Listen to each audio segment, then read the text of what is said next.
Dinnina jenna. Dinnina jenna. Ano na bas, namisana bas, Amerikano bas, kata Amerikano ko, misana ko late, Amerikano ko late. Kung makakay, dapat fataka ibute suki kulay, wati udday, tari udday mo na.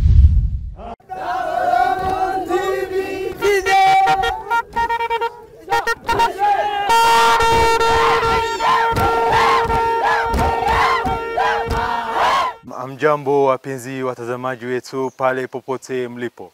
Na wakaribisha kwa programu yetu maalum ya Gada. Mfumo huu wa Gada ni wa kipekee. Ina sifa mbalimbali. Hasa jamii kubwa wanaopatikana katika kaskazini mwa Kenya na kusini mwa Ethiopia wanajulikana sana kwa utawala wao katika mfumo huu wa Gada.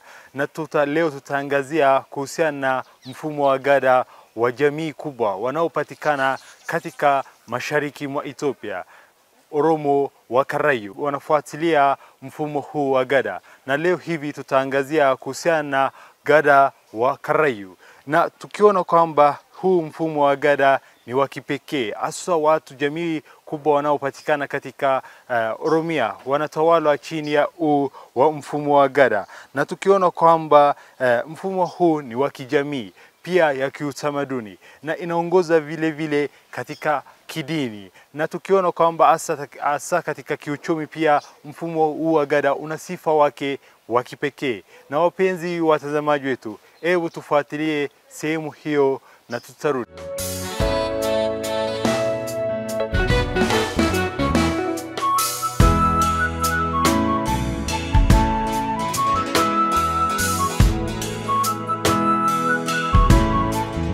Mfumo wa Gada ni mojawapo ya mfumo ya uongozi ya kipekee na ya kale zaidi inayojikita sana katika tamaduni za watu wa Oromo. Miongoni mwao Karayu, jamii la wafungaji wanaopatikana Ethiopia, wanajulikana kwa kujitolea kwao kwa dhati kwa mfumo huu ambao unaoelekeza maisha yao ya kijamii, kisiasa na kitamaduni. Mfumo wa Gada si tu muundo wa uongozi, ni mtindo kamili wa maisha unaoonyesha demokrasia, haki na ustawi wa kijamii. Mfumo wa Gada ambao ni muhimu kwa jamii wa Karayu ni mfano wa uongozi wa jamii ya umri ambapo uongozi hubadilika kila baada ya miaka 8. Uongozi ikiwa ni pamoja na utawala, haki na mwongozo wa kiroho hupitishwa kati ya vizazi, kila kiongozi au Abagada akihudumu kwa miaka 8. Karayu wanaotoka katika muungano wa Baretu na wanaishi katika bonde la kati la mto Awash likizungukwa na Afar, Argoba, Jille, Arsi Oromo na Obo wa Tulama Oromo. Pia wanaishi sehemu ya Kenya, Borana, Bale, Wollo na Raya. Mfumo wa Gada wa Karayu Oromo unajumuisha tutas au chama matano ambao ni Gada Robale, wana wa Mugasa, Birmaji, wana wa Sabaka, Melba, wana wa Falme, Michile, wana wa Amara na Alalchisa, wana wa Darara.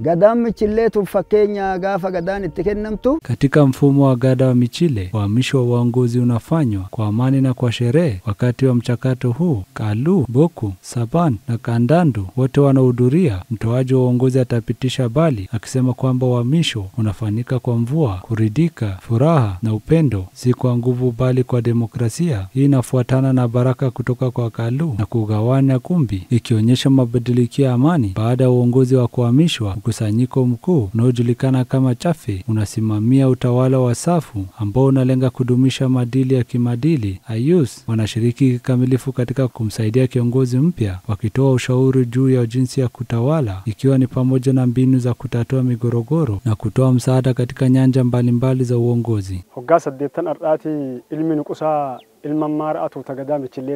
Miaka 8 iliyopita chama cha Melba kilikabidhi bali kwa chama cha Michile. Sasa baada ya miaka 6 ya uongozi ni wakati wa mwisho wa uongozi kwa wana wa Darara kutoka kwa chama cha Alchisa. Mabadiliko haya yamepangwa kwa uangalifu na uongozi zitakabidhiwa na uongozi zitakabidhiwa kwa Alchisa. Kipindi cha mazoezi kinadumu kwa miaka 2 ili kuhakikisha kiongozi mpya anapata ujuzi wa majukumu ya uongozi. Maandalizi haya husaidia kurahisisha mabadiliko, kuhakikisha kwamba kiongozi mpya anaweza kutawala kwa urahisi na bila shida. Pia inazuia changamoto yoyote kwa utawala wa tuta au chama ikimruhusu kiongozi mpya kwanza kutawala kwa ujasiri baada ya kipindi cha mazoezi.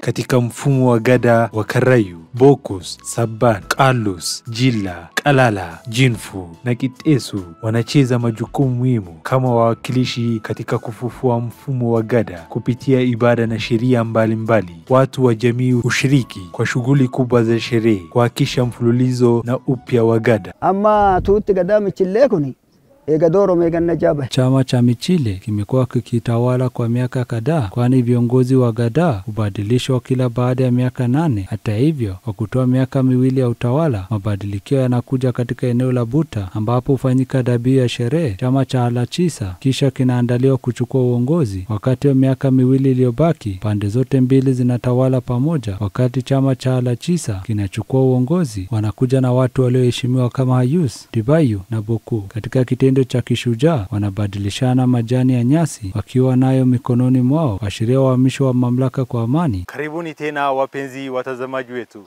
Ni matumaini yangu kukufurahia programu yetu ya leo ambayo inaangazia kuhusiana na gada wa jamii wa Karayu Oromo.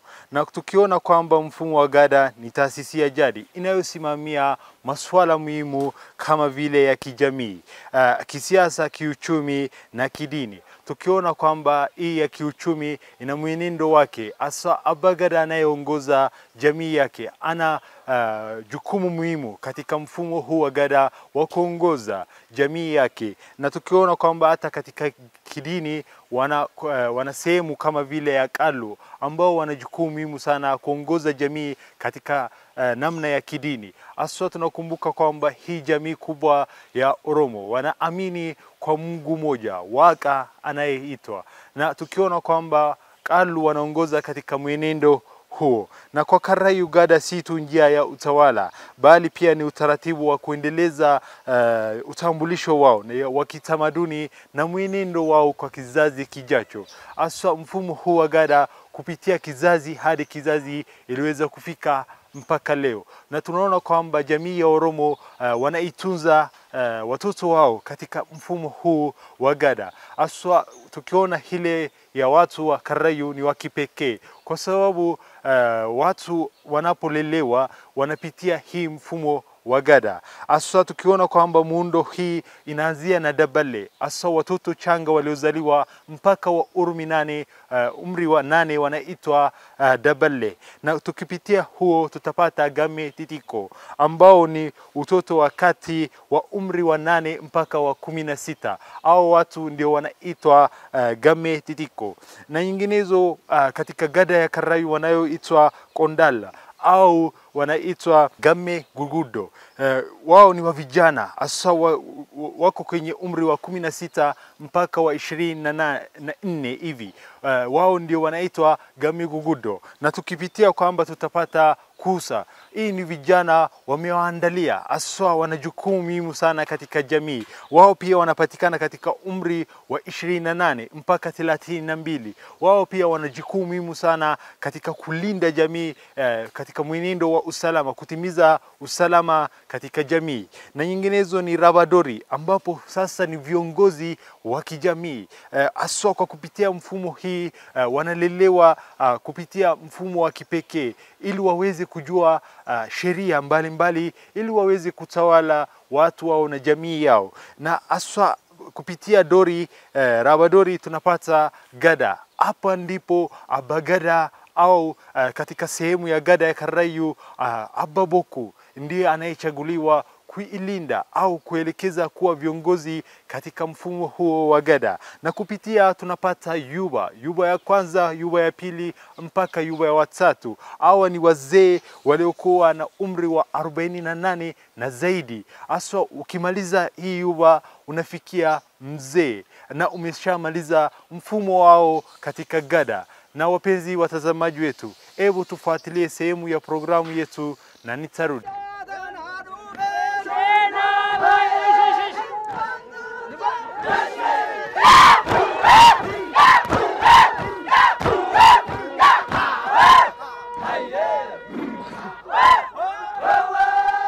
Tutas za madaraja za Gada huko Dori hufanya sherehe yao ya Gada kila baada ya miaka 8. Wakati huu wanakusanyika kufanya makazi wakizungukwa na wazee wao. Makazi haya yanapangwa kwa namna yanayoacha ardhi kubwa ya katikati wazi na watu wakikaa pembezoni kwa njia inayoleta hali ya umoja. Makazi haya yana ufikiaji wa moja kwa moja kwa ardhi ya katikati na inajulikana kama Gabbal. Nuti Gada nubrati indullomtu moofomtu intufatamtu inirafatam. Mfumo wa Gada ni wakati wote, hautaisha, hauwezi kupuziliwa mbali wala kusaulika. Historia iliachwa na mababu zetu kuhusu Gada inarejea nyuma kwa miaka mingi. Hata hivyo, katika baadhi ya sehemu za Oromia unakuwa unashaulika na kudofika. Lazima tuimarishe mfumo wetu wa Gada na kuhakikisha kwamba watu wote Oromo wanaishi chini yake. Tulama wameurejesha Gada yao. Vivyo hivyo na Hararge na Arsi Shinkomando ambapo zamani walifuata mfumo wa Gada. Kizazi hiki kina jukumu la kuhifadhi na kuhamasisha mfumo wa Gada kwa kizazi kijacho, na hilo ndilo jumbe wangu. Gada tenya nuhasani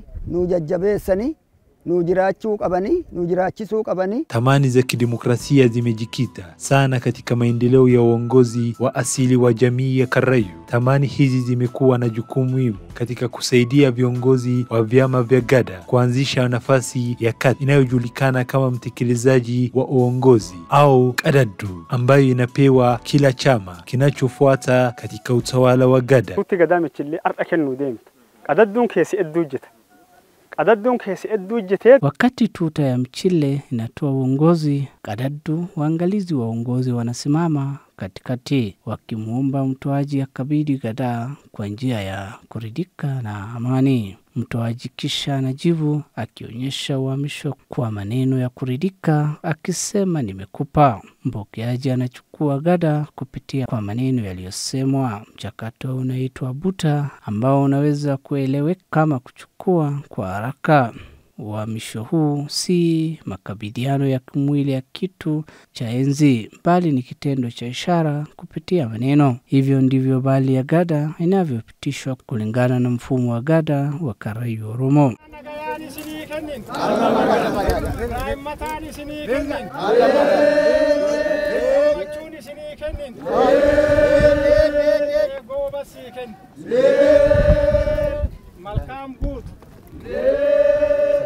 Nadura tullumbat goba siken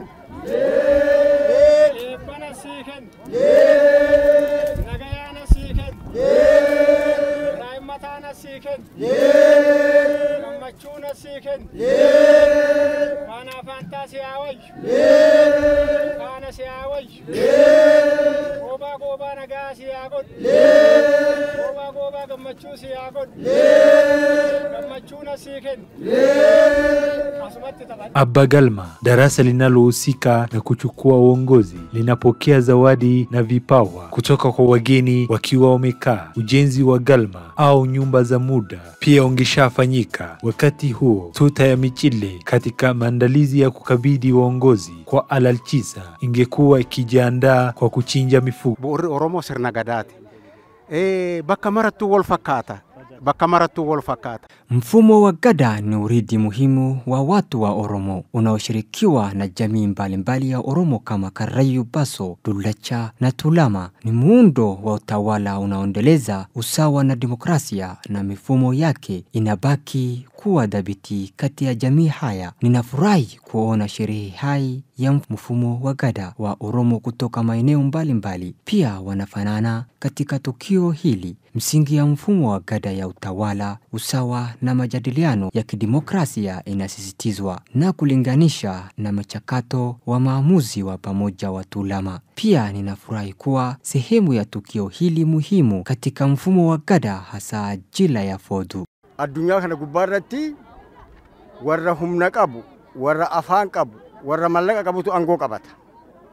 Arra garuu sirna gadaa kana keessatti kan agarre duniani wale wana uwezo wa kuzungumza, mali na nguvu ndio mara nyingi wanaodhibiti uongozi. Hata hivyo, katika mfumo wa gada, kile tulichoshuhudia katika miaka 8 iliyopita ni tofauti. Mwana wa Ababoku ambaye alikuwa mtoto katika mikono ya mama yake miaka 6 tu iliyopita, sasa amekuwa na umri wa miaka 6 au 7 na uongozi umekabidhiwa kwake. Hii inaonyesha kwamba uongozi katika jamii ya Oromia haupatikani tu kwa wale walio na nguvu au fedha, bali pia kwa mtoto. Hii inaonyesha kwamba uongozi mfumo wa gada haukangi kwa umri wala kuruhusu ugomvi kuhusu nguvu. Hali kwamba uongozi umekabidhiwa kwa mtoto inadirishwa mfunzo kubwa tunaolewa kujifunza kutokana kwa mfumo wa gada. Angoo kana daima kana dabarsee kennuun gadaadha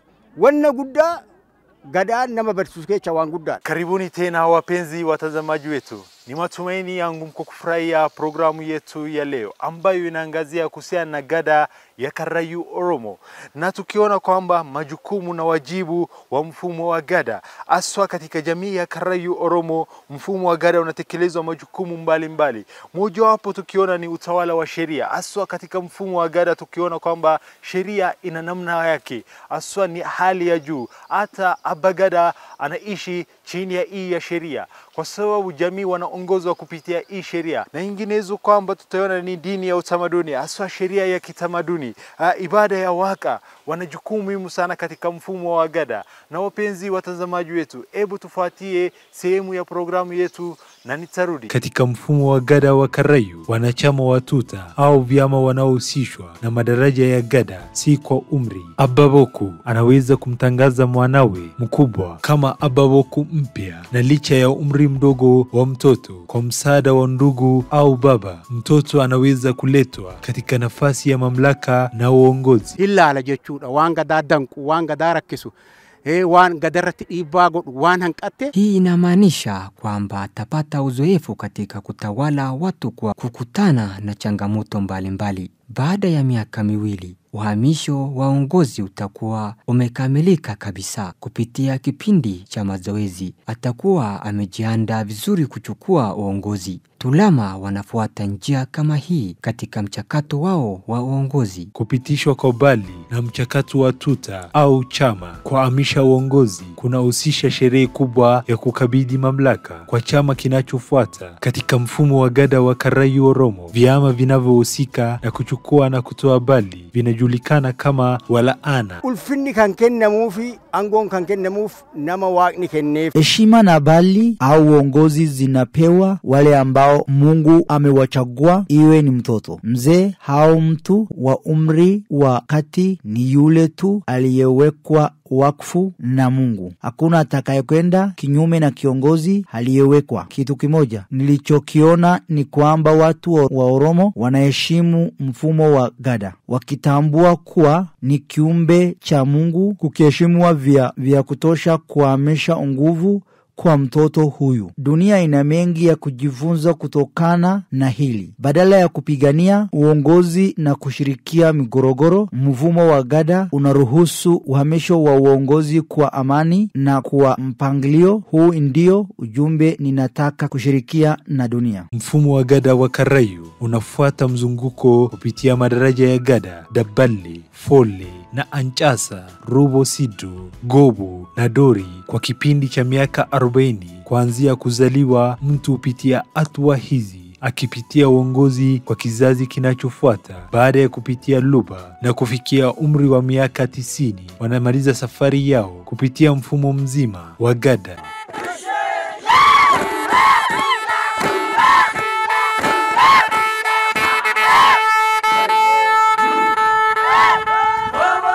gadaa kana ganna saddeetin. Tunapitisha gadaa kila baada ya miaka 8 tukifanya makazi hapa na kuchinja mifugo kwa ajili ya sherehe. Katika mwaka wa 6 wa utawala tunakusanyika hapa kwa sherehe kubwa ili kuchagua mrithi wetu atakaye kuwa mtawala kwa miaka 8 ijayo. Goba michilen dulu afken ganna jabae. Uongozi zinahamishwa kwa Michile baada ya chama cha Melba kutawala kwa miaka 6. Katika miaka miwili iliyobaki, vyama vyote viwili vitatawala pamoja kumruhusu Michile kupata uzoefu kabla ya kuchukua uongozi kamili. Hii inahakikisha kwamba mabadiliko yanaenda kwa urahisi na kiongozi mpya anajiandaa vizuri kutawala. Mchakato huu unaonyesha jinsi ushirikiano na mazoezi vinavyomruhusu mtu kujifunza kutoka kwa mwingine. Katika mfumo wa gada wa Karayu Oromo, Kalu, Boku, Kadadu na wazee wa jamii ni watu wanaoheshimiwa sana.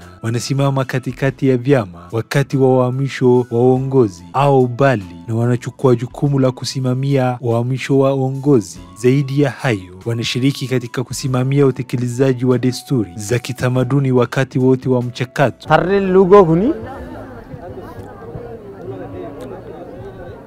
edugaletti. Lubas ni watu muhimu katika jamii ya Oromo, wakifanya kazi ya kusimamia na kuhifadhi mfumo wa gada na tamaduni zake. Katika mfumo wa gada wa Karayu, wao hufanya maamuzi muhimu kuhusu mahali ambapo matukio muhimu kama sherehe za gada na rejila, uhamisho wa uongozi yatafanyika na ni maeneo gani yatakayorudiwa. Tuta yatafanyika na ni maeneo gani yatakayorudiwa. Tuta 5 kupitia Raba wanakabidhi bali katika eneo maalum linalotambuliwa kwa umuhimu wake wa kihistoria katika mchakato wa rejila. Tamaduni hii imehifadhiwa kwa vizazi, ikihakikisha mfululizo wa utawala wa Oromo na desturi za kiutamaduni. Gadaa waggaa 8 bakabirati dabarsa.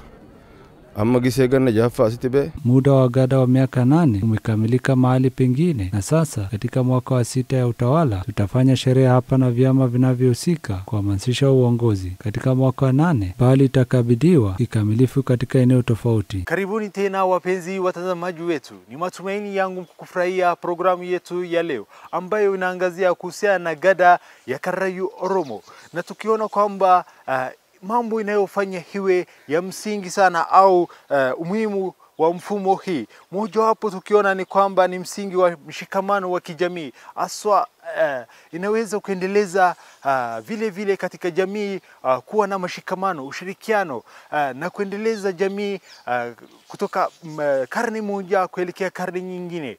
Aswa kama jamii moja wanaweza enda mbele.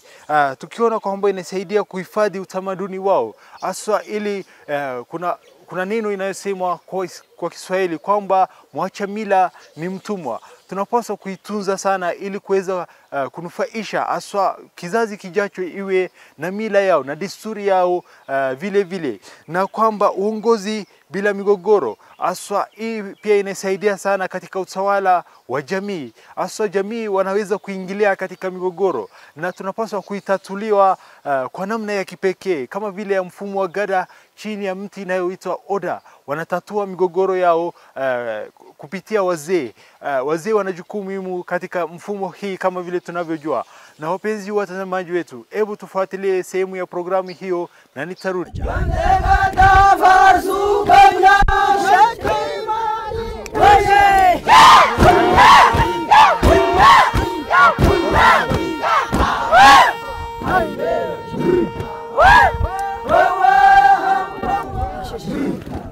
Katika mfumo wa gada wa Karayu Oromo, vyama vitano vyote au tuta vinavyoongozwa na Abba Boku akifuatiwa na Abba Sabata. Mfumo wa gada ni mfumo wa pamoja unaomilikiwa na vyama vitano vyote na jamii ya Oromo kwa ujumla, sio wa mtu mmoja kama Abba Gada. Katika sherehe hii ya sasa, baada ya miaka 6 ya utawala wa Michile na uhamisho wa uongozi kutoka Melba, maandalizi yanaendelea kwa ajili ya kuhamasisha uongozi kwa Alalchisa, akiwa ni pamoja na desturi mbalimbali na kuchinja mifugo. Kwa mujibu wa sheria, Mchile bado yupo madarakani baada ya miaka 2, bali itakabidhiwa kikamilifu. Hivi sasa tunafanya maandalizi hapa kwa ajili ya sherehe ya Gada 5 Buta. Baada ya miaka 2 uongozi zitahamishwa kwa amani, kwa kuelewa kwa wakati utakapofika tena watarudi kuchukua madaraka tena. Mfumo wa Gada wa Karai unaofuata uhamisho wa uongozi kila baada ya miaka 8 kati ya vyama vitano, kila chama utawala kwa miaka 8 kisha kukabidhi madaraka kwa chama kinachofuata. Kwa mfano, chama cha Robale utawala kwa miaka 8 kisha kukabidhi madaraka kwa chama cha Birmaji ambacho kisha kinahamasisha uongozi kwa chama cha Melba, na ndivyo inavyoendelea. Mzunguko huu unajirudia ambapo uongozi zinazunguka kati ya vyama katika mzunguko unaoendelea. Mfumo wa Gada umeonyesha mchakato wa uridi. Kuanzia sasa waridi wa Gada hasa Alachisa watakuwa ya miaka utawala wa vitendo wa kupata uzoefu wakiwatawala pamoja na Mchile. Kuchinja ng'ombe 36 kunasimamia desturi ya kiutamaduni. Baada ya miaka 2 Alachisa atachukua uongozi kamili. Baada ya miaka 2 Alachisa atachukua uongozi kamili. Hii inamaanisha kwamba tutakuwa tumekabidhi rasmi uongozi kwao na kukamilisha uhamisho. Gobiyu husaidia kila daraja linalofikia kiwango cha uongozi wa Gada katika jamii. Kabla ya kuchukua uongozi, kila chama kinachofikia hadi daraja la Gada hupitia maandalizi na kupata hekima inayohitajika. Wanafundishwa na kupewa muda wa kupata uzoefu. Wakati huu tuta zinazojiandaa kuchukua bali zinapewa fursa ya kufanya mazoezi na kujiandaa kwa jukumu kubwa la kuongoza jamii.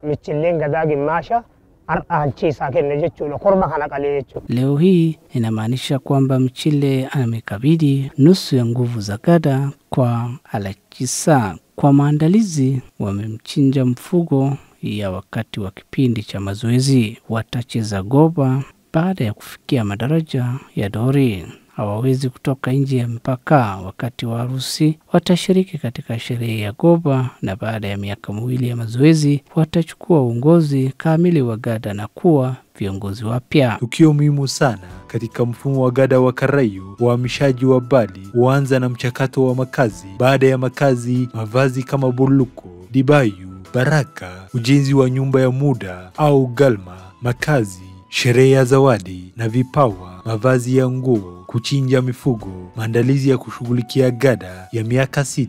Haya yote ni vipengele au sherehe zitakazofanywa ili kuhamasisha uongozi kamili zabali kwa kiongozi anayefuata. Dambala korma bafadi mari mesa. Oy dambale dambale ho dambale. Natigani gani de natigani. Natigani atile walale. Walale sumarana gayade. Ayu jezi korari gaya padu. Korari gaya padu raga niti fudi. Karayu Oromo utathmini utendaji na ufanisi wa viongozi wao kupitia hatua 4 zinazojulikana kama Ardajila. Tathmini hizi hufanyika kwa vipindi tofauti miaka 2 baada ya uhamisho wa uongozi, yaani bali walirafudu katika Tare Arre, miaka 4 katika utawala katika Jinfututashani, miaka 6 katika utawala katika Tare Lugo kwa kabila la Dulacha au Tare Legi kwa kabila la Baso, na wakati wa uhamisho kamili wa uongozi katika Gabala Dulacha na Gabala Baso, viongozi wanapata mafunzo na kukuza kulingana na tamani za kitamaduni kwa ushirikiano wa viongozi wa jamii, viongozi wa koo, wazee, wanawake na viongozi wa kidini. Mchakato huu unasisitiza haki, usawa na usawa katika uongozi.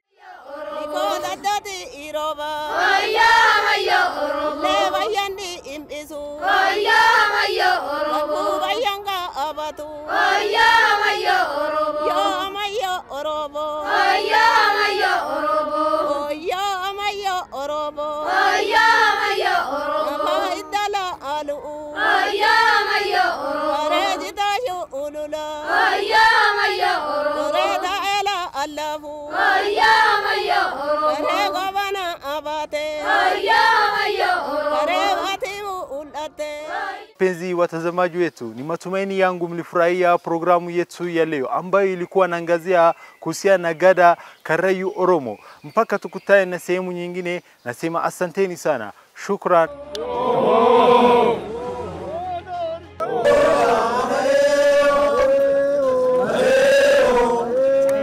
Dinina jenna. Dinina jenna. Kalau dia bas, na misana bas, ada milkana bas, kata milkana kod misana gula de. Kalau makala kai, dapat fataka ibu tesu kai suki kullai, wati udai tadi udai udda mau nabu.